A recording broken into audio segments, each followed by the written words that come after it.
Okay. Jai Jagannath, Radhe Radhe, here we are. Okay. We can talk freely. We see what we can talk about. Yeah, you were saying something just before we started recording. Saying something about a talk show that you saw. So the discussion was like, on one side they had one Vedic scholar, on Yeah. one side they had one atheist. Some interesting discussion happened. That atheist guy also said that like he doesn't believe in God, but he believes in Bhagavad Gita, like Okay. whatever life lessons we have in that, so that everybody should read and try to practice. So I felt okay, yeah, that's good, that's nice. So let But me verify. He said he doesn't believe in God, but he believes in Bhagavad Gita. mhm, yes. Okay, funny. Let's go on. Yeah, because Bhagavad So yeah, Gita, few wanted to, talks about God, right? come again. Because Bhagavad Gita talks about God. Yes. So like So maybe yeah, selectively some parts of it, like where some of the good cherry qualities are there, picking. so those we Okay, need I to. like that. We can make Mhm. a cherry jam. Okay. Okay. Go on. So yeah, few of the things, Interesting. like the points which he raised were, I felt, yeah, genuine, that uh, this concept of God and all this is, we don't know, he was kind of agnostic, that we, like, until now there is no way to find out whether, God is there or not. So he said he's agnostic, that he don't believe that. He can certainly accept whatever is written in scriptures, just as it is. So it is like, all rishis and saints, they tried their, their best to find out based on their observation, their intellect and all, and wrote Upanishads and Gita and everything. No. He got it wrong. Okay. Let's go on. Now, Then so what you say? how do we validate that? Like from rational thinking, it appears true that, yeah, No. whatever. That's exactly what I was saying. The Mhm. key is we need to understand Sanskrit. Okay. Now, the word rishi is connected with it has the same root, arsh, of the word darshana. So, when Krishna is saying in Gita that we should uh, learn about God, tadvidhi, pranipatena, by approaching, humbly approaching the rishis, tattvadarshis, those who see the tattva. It's not a philosophical speculation, opinion effort. The rishis don't try to understand, they see it directly. They realize it. It's not a mental effort. It's a direct, realization. When you see the sun rising, you don't have to try to understand what the sun looks like. You see it directly. So the rishis actually attained the realization. Tattvadarshinaha. They see the tattva, they see the truth as it is, just directly. Prakash. And another very interesting word is prakash. Prakash means direct manifestation, direct realization. So how are we going to validate our opinions? First of all, we have to get the knowledge from the actual qualified guru, shastra, and sadhu. We should not listen to the opinions of people, because opinions may have some value, but maybe not. It's not that we cannot listen to them, but we should not rely on them. Even if it is the opinion of someone we consider a guru, an elder, but if it is an opinion, it's still an opinion. We can listen to the opinions of people, which is okay, but we need to verify with the shastra, because the actual knowledge is established, is verified through guru, sadhu, shastra, paramatma, direct perception, and prakash. Shastra praman is very important, the evidence of the shastra. So the rishis have received the knowledge, theoretical knowledge, from other people who had become rishis before them.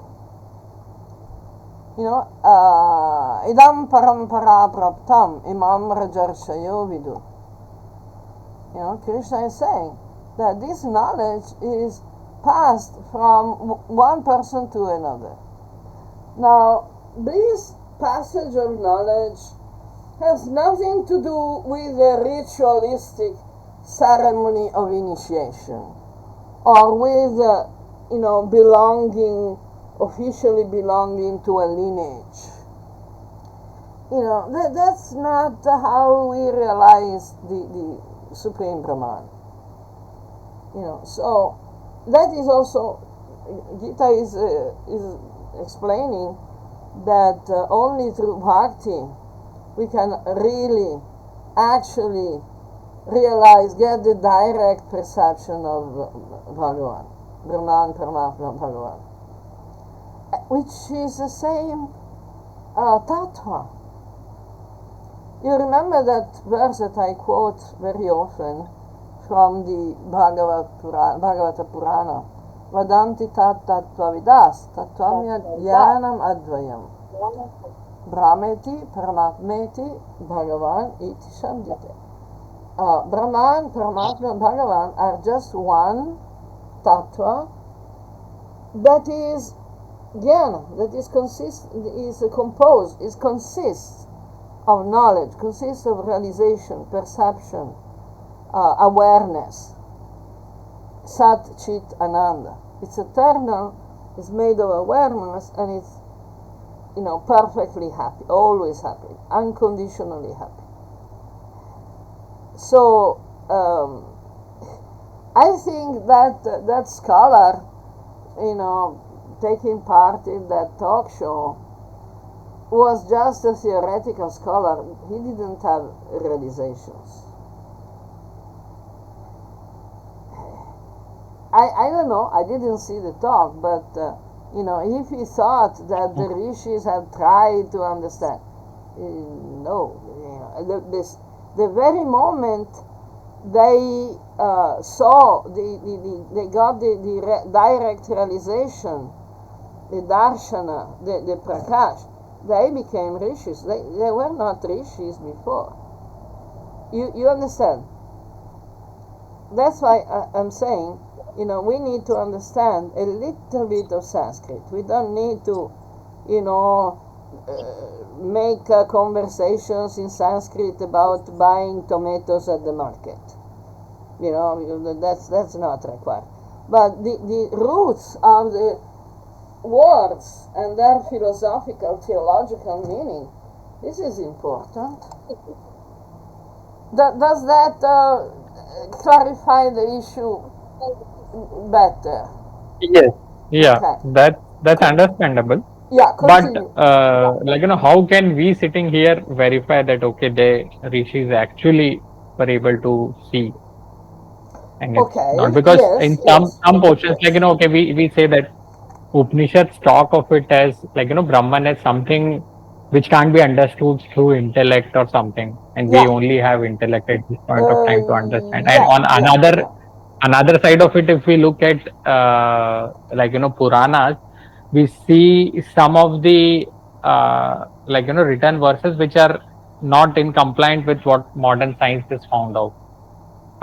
Like Okay, okay, concept of okay, okay. You're talking about if we cosmology and stuff. directly try to read Puranas and Yeah. try to see what they are saying, we Ah, many of the times we see okay, it's not in accordance I with what understand. science has Okay. found out.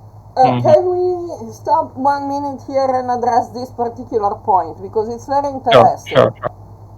Hmm. Now, just like I said before, we need to understand a little bit more of Sanskrit, and we also need to understand a little bit more of the language of Vedic literature, of the shastra. Pushpavacham, the flowery language, the Vedic Sanskrit and the descriptions of the stories and the leelas and everything are very poetic, very flowery. They're very artistic, and they need the proper interpretation. This is the same problem that we are facing with this thing of the vimanas. These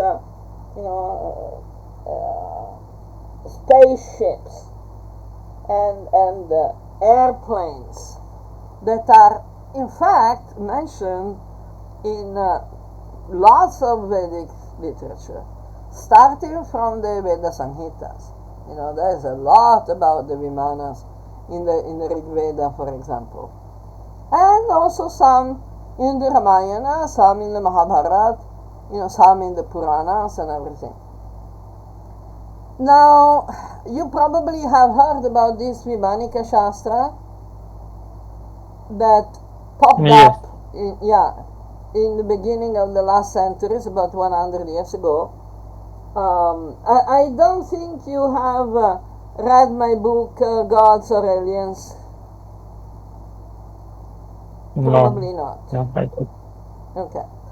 Because in that book, it's both in English, I wrote it in English as well. So, it is there, it's available. And we have there is a big chapter, a big section of the book talking about the Vimanas and this famous Vimanika Shastra. This Vimanika Shastra that is being attributed to Bharadvaj is not the original manuscript.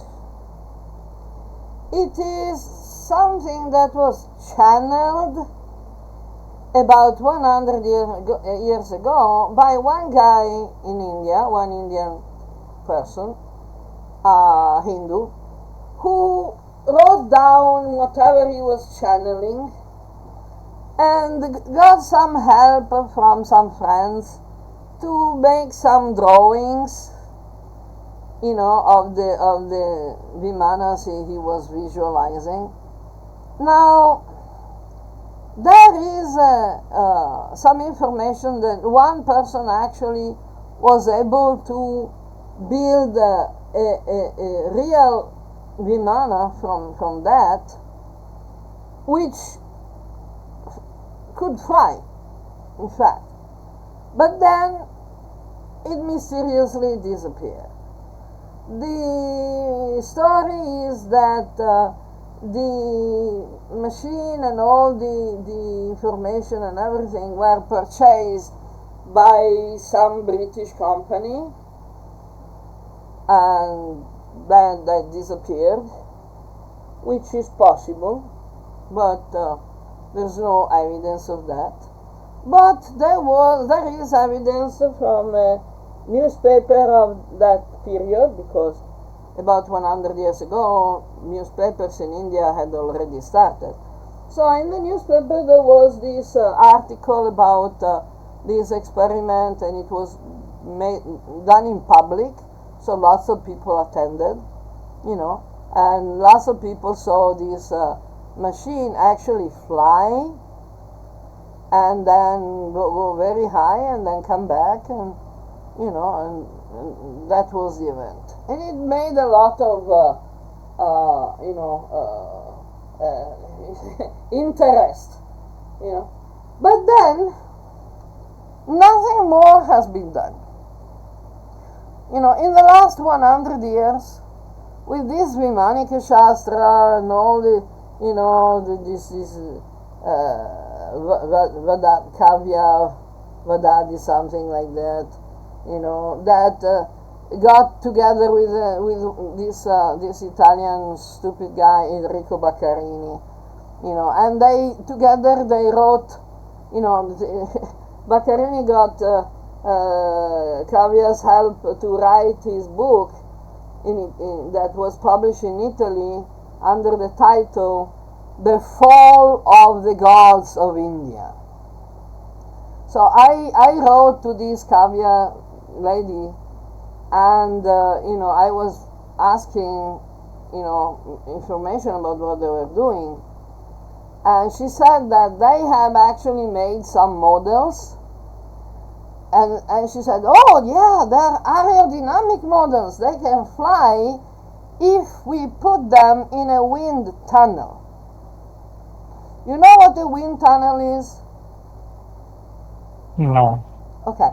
A wind tunnel is a modern Western technology by which they made a tunnel, and they make very big fans.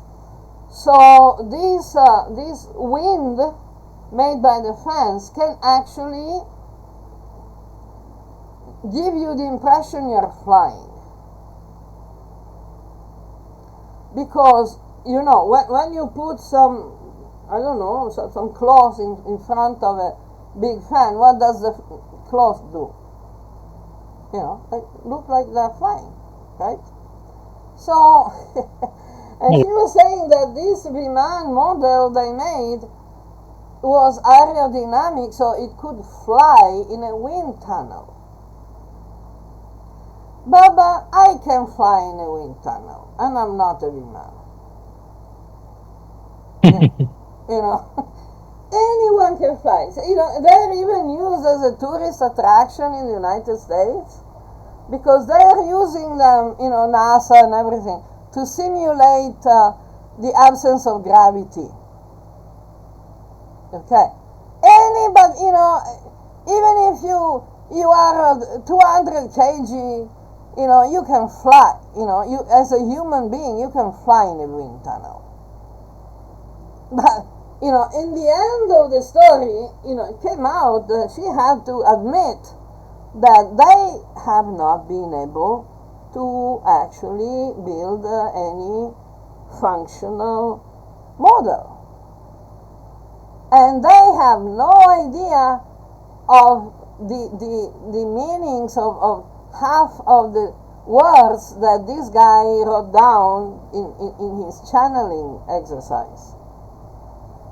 There is a description of the fuel, and they have no idea how to make it, because, very many of these words, practically all the terms have several meanings. Could be, could be salt water, can be sea water, can be urine, can be the juice of, lemons, could be so many things, for example, and only someone who is receiving the knowledge through the Guru Shishya system, they can actually understand, because they do it practically. So this is how it works. Gita is saying, that we need to understand this knowledge of God, knowledge of the Vedas, knowledge of the universe, whatever. By approaching someone who has attained that direct realization, who can see, tattva-darshina, those who see the tattva. And the same applies for all the Vedic systems, all the Vedic instructions. Now, we still have some Ayurvedic knowledge, because the Ayurvedic knowledge of medicine somehow survived.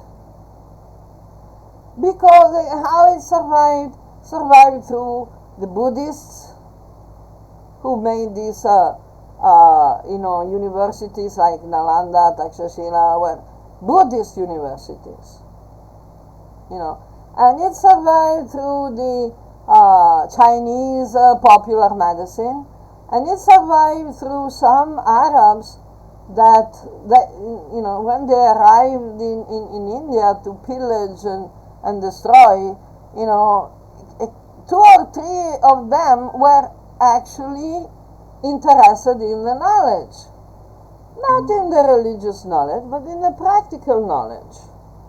So a couple of them, for example, Ali Sina, Ali Sina is a typical, Arab name, of course, and he became very famous in the Middle Ages in Europe, because he was writing books on Ayurveda. So, in a sense, it is true that some of the Vedic knowledge was taken to Europe, but not by Newton or other people, Western people. Actually, it was taken by some Arabs. And Arabs started to teach medicine by taking it from the Vedic books. And they did the same for mathematics and astronomy, for example. Even for alchemy, it was all brought to Europe by these Arabs, especially Ali Sina and what was the other one? I remember their European names, the names that Europeans gave them, this Avicenna and Averroes, because they couldn't say the Arabic names. But anyway, that is written also in my book. Information is there. So that is because there was a direct information, and it was pretty simple. Ayurveda is not complicated. It's pretty simple. And mathematics also. Until this knowledge of mathematics was brought out of India by the Arabs, in Europe, people didn't actually know mathematics. They had this Roman system of numerals. It was crazy.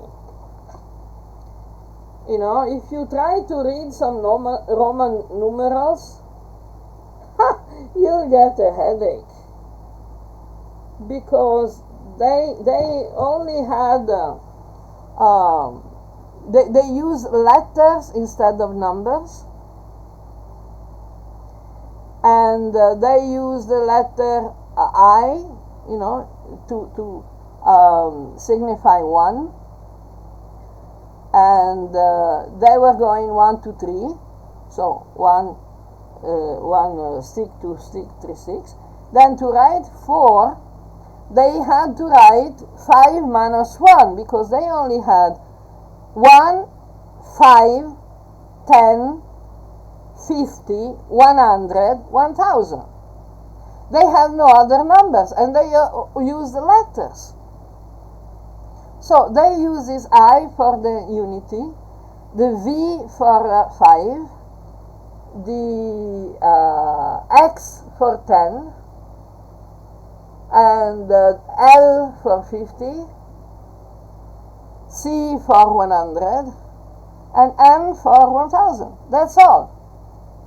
So if you had to write, I don't know, 1976,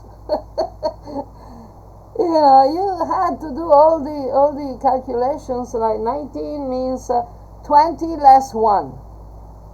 So instead of putting the unity on the right of the tenth, they put it before. So it means minus. So it was 1, 10, 10, which means 19. Then I was saying M, which means 19,000, C means 1900, and then 70 they had to do 10, L, and XX, which means 20, and then 2 units. How can you do mathematics like that? It's not a decimal system. When the decimal system was introduced in Europe, it was a revolution. But because it was introduced by the Arabs, people were thinking these were the Arabic numbers. You understand how it works? Yes. Now, because already when the Arabs arrived in India, there were no more Vimanas. Nobody was using Vimanas. Nobody had been using Vimanas since the end of the Kali Yuga. There was no more Vimanas to see around or to build or whatever. So, the Arabs didn't learn how to build Vimanas. And the Indians totally forgot. So that science is lost because there is no direct transmission, practical direct transmission. So if we don't find a qualified guru, which could be also, not necessarily through rituals or physical presence or whatever, because, there are so many examples that the relationship between the guru and sisha, that it does not depend on any condition. Just depend on the sincerity of the disciple and the responsibility of the guru. Nothing else. So we have many examples of people who took initiation from the guru in their heart, in the dream, or whatever. It's possible. But we need to get the knowledge from someone who can explain it to us properly, because they have realized it. They're seeing it clearly. They're not trying to understand. If someone is trying to understand, how they can teach anyone? They can just pass some knowledge, but they cannot really teach. They're just giving some theory. Okay, well, that's not exactly teaching, is it? If you want to learn how to cook, and your cook chef, master chef is just giving you a cookbook, that's not exactly teaching, is it? It's not sufficient. It's a practical science.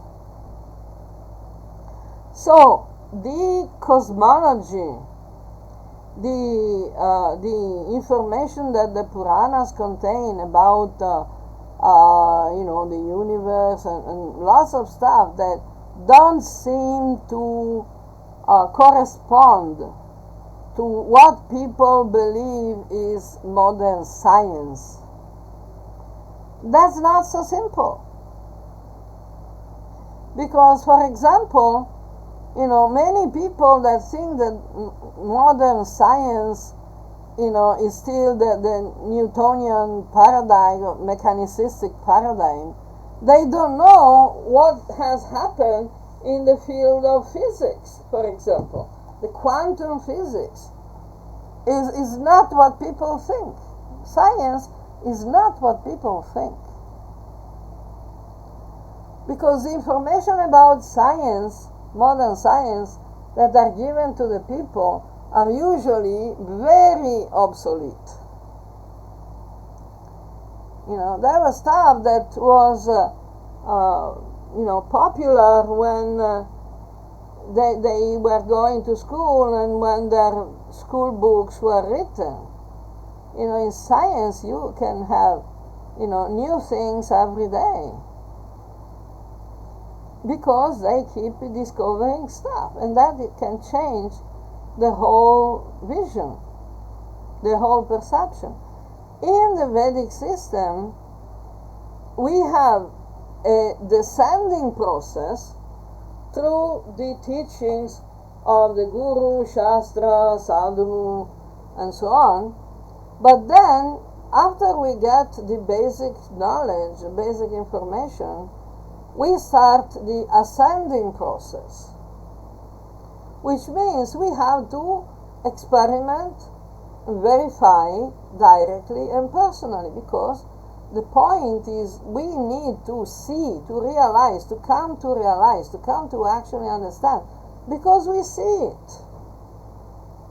Not because someone gave us a formula, but because we can actually see the reality. Is that helping to clarify? Yes. But I still some doubt is there.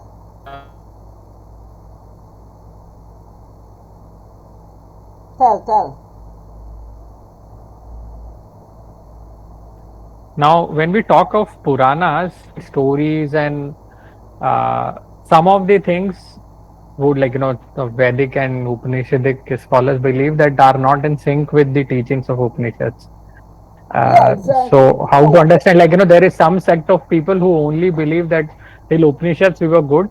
As soon as Puranas came, lot of stories and which are myths got introduced, which somehow became the mainstream Hinduism, and we should get rid of that. And there are so much of problem in Puranas. So how to deal with that?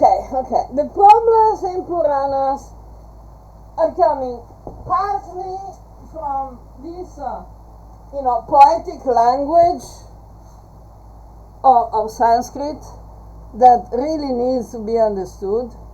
And some people have made some good work on that.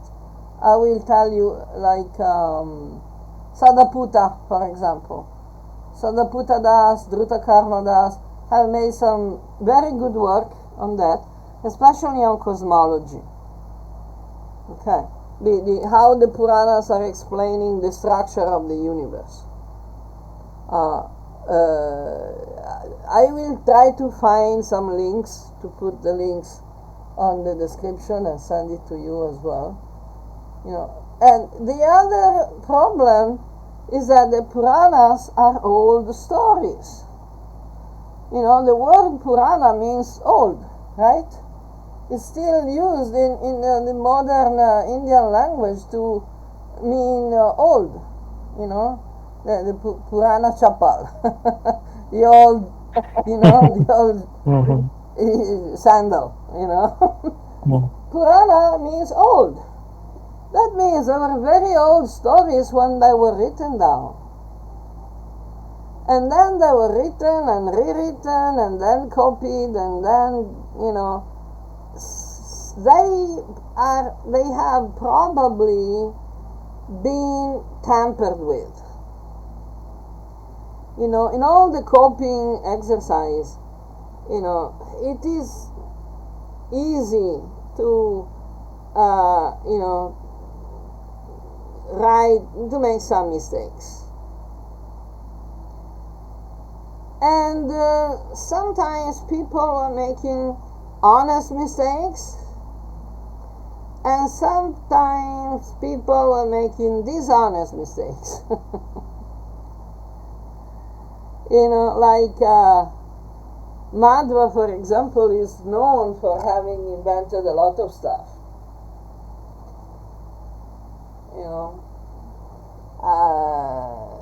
Also there were other writers, some copies of some Puranas are just like, okay, well, that they're not necessarily the same in all the editions.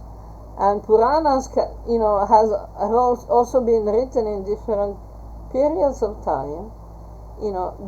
According to the Vedic tradition, according to the original tradition, there were 18 Mahapuranas, which were composed in the times of Vyas, were written down at the time of Vyas, starting from the Bhagavata Purana. But there were also other lesser Puranas, newer Puranas. Like, for example, there is a Lakshmi Purana that was written in the 1500s by the Panchasakhas, the Oriya Vaishnavas, in the 1500s. They were contemporary of Krishna Chaitanya. So, I don't remember, I think it was Jagannath Das who wrote the Lakshmi Purana.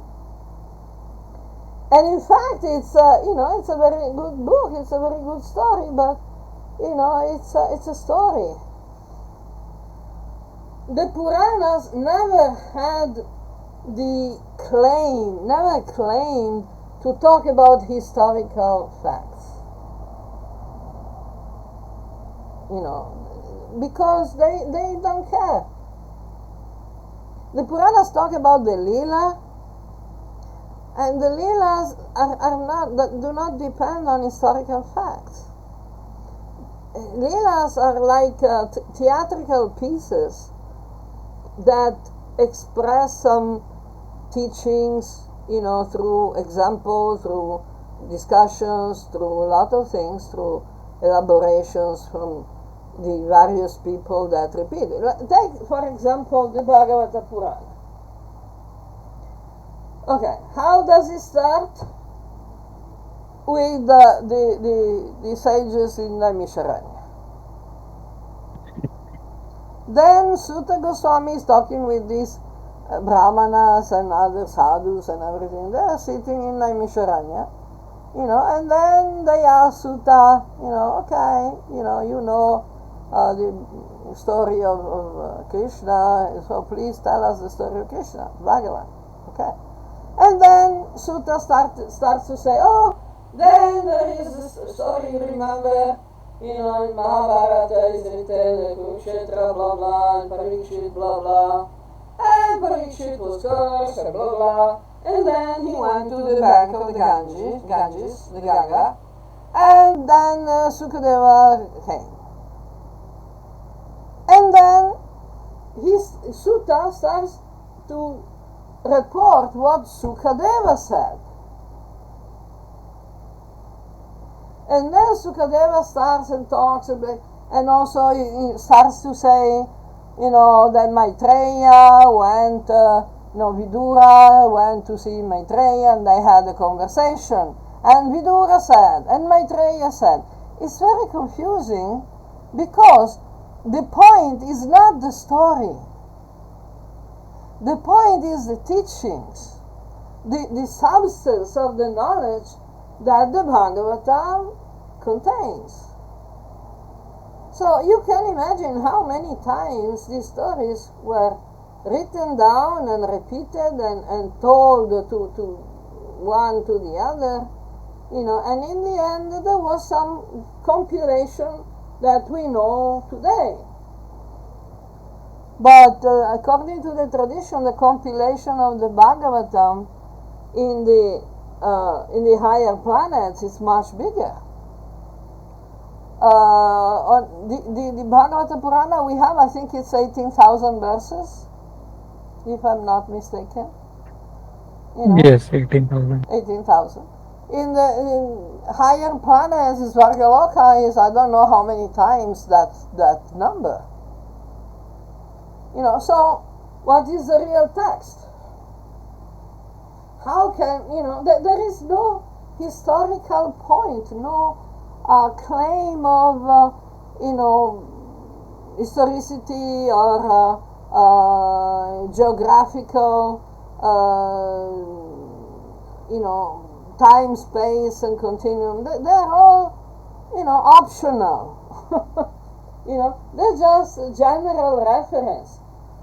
And we know that we cannot say that at the times of Ram, we cannot take a map of India today and show where Ram went here and there. Because if we accept the fact that Ram lived in Treta Yuga, not Satya Yuga, I think in Treta Yuga, that's millions of years ago. The planet had a completely different, geographical situation. So, we can make an effort to, modernize and validate and localize the shastra, but it's a futile attempt, because that's not their purpose. That's not their purpose. So we need to understand what is the real purpose of the shastra. And the Purana specifically, they're classified as smriti, not as shruti. This means, shruti means what we have heard. Word for word, this is exactly what our Guru told us. But smriti means something that is remembered. I don't know if I remember correctly. Oh, yeah, it happened like that. I think, Vishnu came as Varaha. Yeah, that was, right, that was Hiranyaksha, But that is smriti, something that is remembered without any need for geographical or historical locations. I don't know if it is clear. Yes. So how should we take Puranas? Like We should. some, First of because all, when we talk of, okay, we can take some part of it, some of it might be it's not of, of course, it's just a story to teach you something. But then the point comes when we talk of avatara. So some say that Krishna was some these stories in Bhagavatam I are added, understand. I maybe. understand. What we need to do, whenever we come, to find some book, some text, some speech, some video, whatever, presentation, okay, we can find out how much of it is verified, how much of it is valid, if we know the basics of Dharma and Vidya. This is why, according to the tradition, we need to start from the Prasthanatraya, from Bhagavad Gita and Upanishad and Vedanta Sutra. The Puranas we can read later on. If we don't understand the Bhagavad Gita, we will not be able to understand the Puranas, because the Puranas are talking about the Leela of God, of the Param Brahman. The Leela of Param Brahman is by definition, not measurable, not conceivable by the intellect only. That is clearly explained in Bhagavad Gita. We need to have some bhakti. But even the material things that we believe we know so well, they're not what they say. Like, for example, there are lots of people, complaining that You cannot change your gender. Either you are a man or a woman. You cannot change your gender. Okay, there are lots of animals who do that. They have observed, especially in some frogs, if the frog population becomes unbalanced in the ratio of the genders, some of the animals, they change gender, they change sex, easy peasy. They don't ask permission from the scientists if they can change their gender or not. They just change gender physically. And there was one zoo recently, which was I copied the link because it was really funny. In one aquatic zoo, one big fish became pregnant without having any other member of the same species around. And everybody was like, oh, what happened? Became pregnant, gave birth. So, that's something that is difficult for us to understand because we have so many, concepts, strong beliefs in what science is supposed to be, but it's not. Because science, is not it's not absolute truth. Every time things change. Now, 20, 50 years ago, it was believed that the first humans had appeared not before 300,000 years ago, 3 lakh years ago. Okay? Now they're finding that they're human beings 2-3 million years ago. And every time they find something, say, oh, this rewrites the whole history. Yeah, exactly. Because every time they find something new, if they're honest, they have to recalculate everything. But unfortunately, many are not honest. And especially they don't tell the, ordinary people. So the ordinary people are still stuck with very obsolete ideas about what science is. But the beautiful thing, as I was saying before, that Vedic knowledge, is not that type of, of knowledge. It's a science, but in the sense that you get the information that has been experimented successfully by so many generations before you, and then with this knowledge you actually put it in practice. You verify, you experiment, and you come to the actual realization. That's a real scientific method. Unfortunately, with time the connection goes lost. Sakalaneha mahata yoga nashta.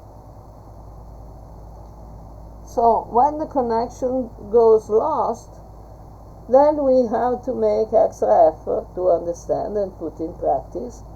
And we can get also some blessing from the Param Guru, from the Jagat Guru, from God himself, who is the Param Guru.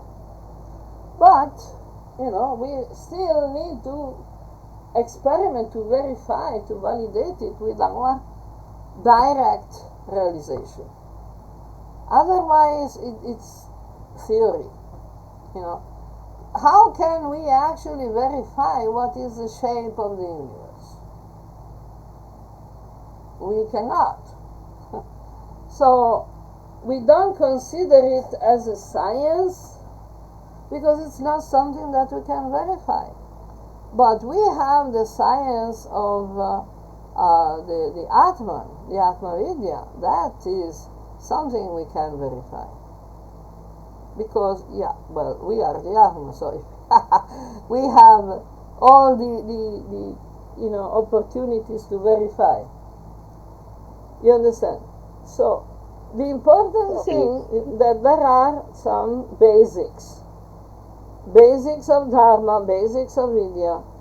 And when we listen to someone, when we learn from someone, we need to make sure, some person, some book or whatever, we need to make sure that it is in accordance to the basic principles and the other genuine information that you have obtained from the shastra and you have verified yourself. So this is a real scientific process. Some things are more important, some things are less important, because the things that only remain theoretical, they're not really important. It can be good, to get a general idea, but we are not trying to, make a university, to teach people about building vimanas, because we don't know. If we make a Hindu university, we can, read, we can study what the shastras say about vimana, the actual shastra, not, whatever we don't understand and probably is not even real, we teach what we need to know. Like I was mentioning this definition of guru in the Prashnottara Ratna Malika. Who is guru? Guru is someone who has actually realized what he's doing, and is only interested in the benefit of the student. That is a guru. So if someone wants to teach us how to make vimanas, we have the right and the duty to ask that person, show us how many vimanas have you made. Can you show us your personal vimana? We want you to see you, we want to see you fly it.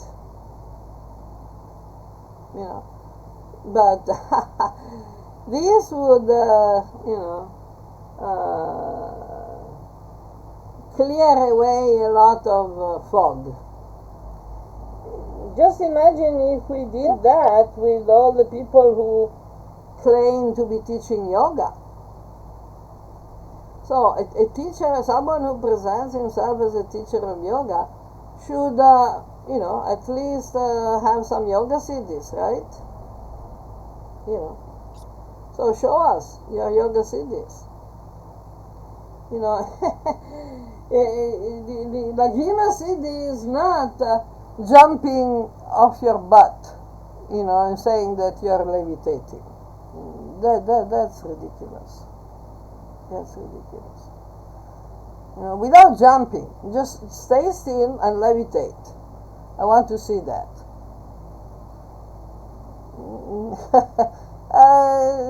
Then you see, clean the room very quickly from all the garbage. So we have to go first with the ABC. Bhagavad Gita is the ABC. If we don't understand Bhagavad Gita, if we don't realize Bhagavad Gita, what are we going to do?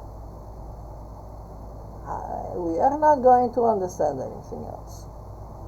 Even the Puranas that seem to be so simple, if you haven't understood, experimented, applied, and absorbed Bhagavad Gita, you will not be able to understand the Puranas. They're just stories. You can memorize the names and the stories, but can you say you can understand them? No.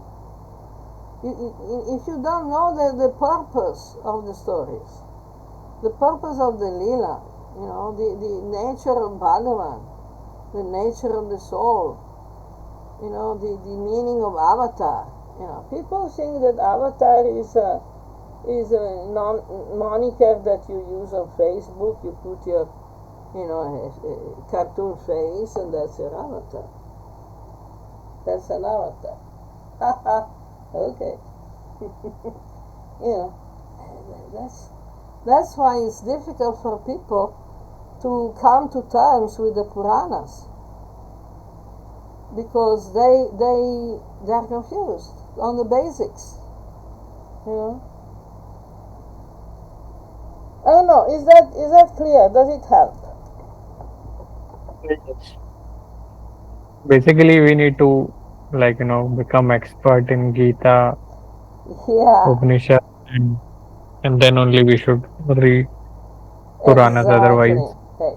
Without actually understanding and applying Bhagavad Gita, yeah, we can read whatever we want, but we don't have any guarantee we'll understand it. but there's another about Puranas. People say that Puranas are corrupted. We don't have the original what Vedas would have written. There's so much of Yeah, you addition, remember we subtraction would were have just happened. discussing this before, that for so many centuries and even before 5,000 years ago, these are stories that were put in writing 5,000 years ago, but they were told to each other even before that. People were talking about these subjects, then they were written down in the Puranas. But Puranas are smriti. They're something that people remember. They're not direct perceptions. You don't need to be a rishi to write a Purana. But you need to be a rishi to write Shruti. Because Shruti is the actual, you need to see the Tattva. To write a Purana, you don't need to see the Tattva. To write an epic poem, poetry or whatever, you don't need to be a rishi. If you are, so much better. But, you don't need to be a rishi. But the Shruti, the Veda Sanghita, the Upanishads, how can you write stuff like that without having the direct perception? It's impossible. There are stories, there are principles, there are, teachings and everything. Yeah, okay, but those came from before. So the rishis, if they see the tattva, they can see directly the same tattva that other rishis saw, thousands of years before them. Because it's the same tattva, it's not changing. That's why, if we learn the basics, we will be from the Shruti, okay, the basics from the Bhagavad Gita, from the Upanishad, like that. We will be able to recognize if any other text has been tampered with.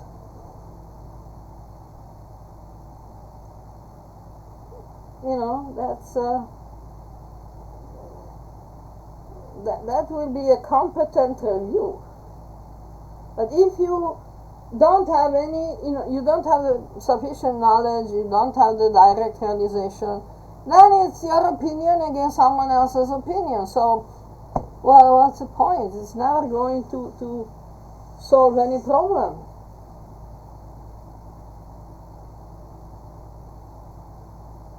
When realized people are not present, qualified gurus are not present, people make a lot of opinions. Some of these opinions are even, so wrong. So wrong. Like this Amish Tripati and the trilogy, the Shiva trilogy. How can someone, have the courage to write such garbage? And people take it seriously. And that is coming out, like Praveen Mohan, is another one who's very famous now. Some good things he's showing, but then he's giving his own interpretation. So he's showing objects and then explaining what he thinks these objects are. But that has been done by archaeologists everywhere. You know, like these Enrico Baccarini, Mauro Biglino and company in Italy. You know, they came out and say that, you know, God is an alien. Okay. You know, and they even came up saying that the battle between Ram and Ravana is a battle between gods. You know, on spaceships. Which spaceship did Sri Ram use in the battle with Ravana? I don't know, because Ram didn't use any spaceship during the battle with Ravana. He didn't. Ram only took the Pushpa Viman, you know, after the battle with Ravana was over. And the Pushpa Viman, there was one spaceship only. The Pushpa Viman was the only airplane there. There were no other airplanes. So, you know, they say, oh, battle with God, only with the spaceship, divine spaceships. And Ravana was a god, and Rama was another god. And they were fighting to conquer the earth, for the supremacy on the earth, to enslave the human beings. Yeah, Ram was fighting to enslave human beings. What? No. Ravana was a god. Where did they get this idea that Ravana was a god? Still, there are stupid people, you know, around. They have opinions. They can have opinions. You know, there should be freedom of opinion. But then, we cannot say that all opinions must have the same value, because they don't. Some opinions are garbage. You know, okay. I'm not going to stop people from having garbage opinions. It's not my problem.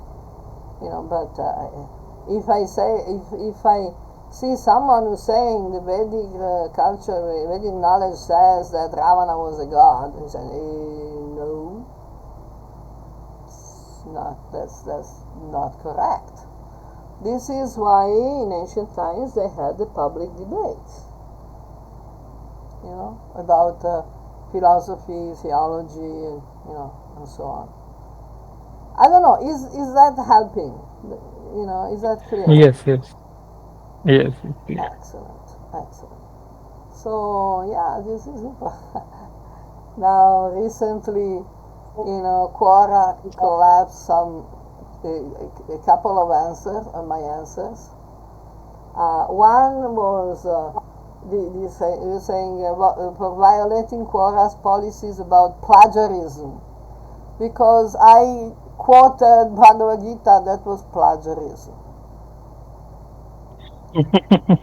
And the other one, violating the Quora policy on language, because I quoted the Sanskrit verse, which is not English.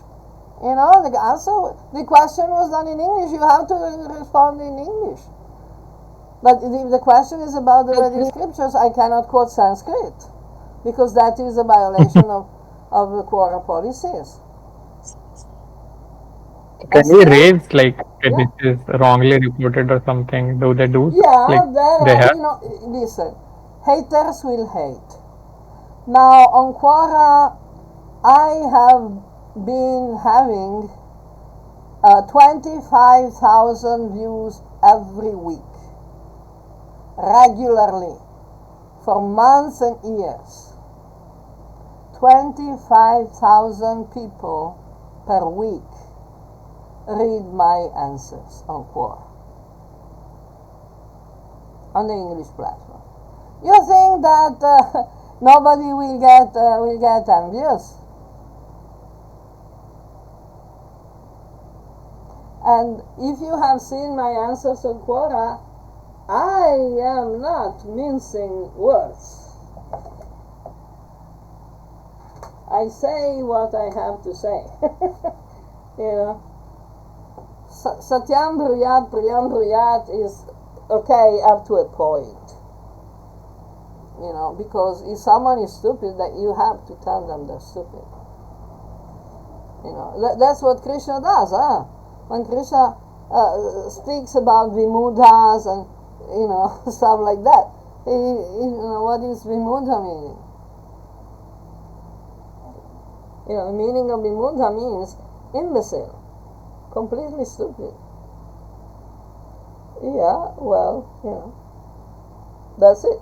So, for example, there was someone was with very Muslim name, Abdul Aziz Ibrahim, something like that, you know.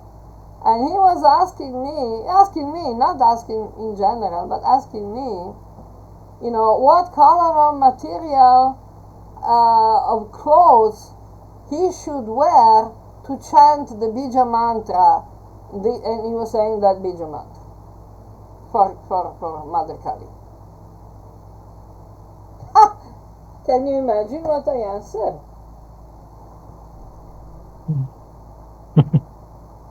That's funny. I said, you have no adhikar whatsoever to chant any Bija mantra. So, doesn't matter what color and material your clothes are, you don't have the adhikar. You shouldn't chant the Bija mantra. Full stop. You know, no more, you know, there's no point in the question. If you want to you know, engage in the worship of the Mother Goddess, okay, you need to do prayaschitta, suddhi, vrata sankalpa, then you have to change your name, you know, because you have a very adharmic name. You have to change your name.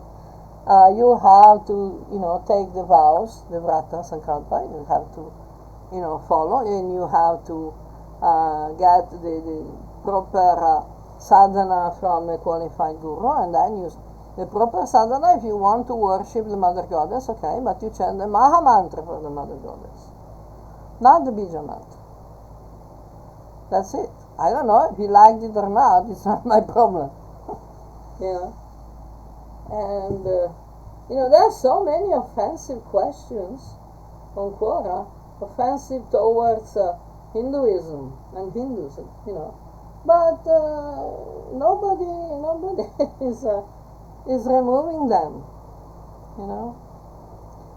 But okay, anyway. But in any case, you know, this is the work we are doing. You know, keep doing. That's it, as long as possible. So, you know, definitely Bhagavad Gita is the most important. So, if I